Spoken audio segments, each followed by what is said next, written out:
Hi, I'm here at the OIF 448G workshop, which is very fascinating. Great presentations all over.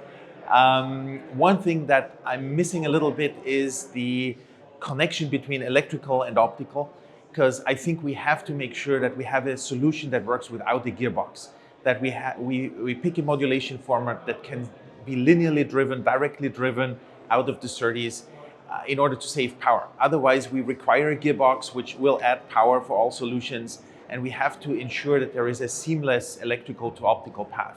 Now, I'm not saying that PAM6 or PAM8 can't work optically, but it might have to use some innovations that we are not using today, like much lower rin of the laser, like isolators maybe in the optical link to get rid of the MPI issues.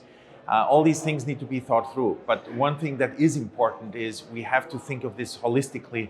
Otherwise, we are not going to get to the low power, high density modules, both front panel pluggable, but also near package and co-package optics that are being discussed today in this high density IO new form factor pluggable initiative, for example.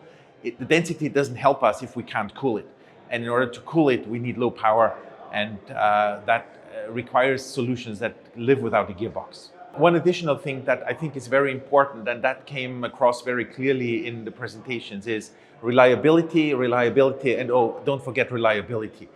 And in order to get reliability done, we need to make use of very well-established foundry processes like silicon photonics without any exotic materials on it. So being able to drive 400G using plain silicon photonics, that's going to be a major milestone. And I think we shouldn't give up hope that this can be maybe achievable. So work very hard on silicon photonics at 400G.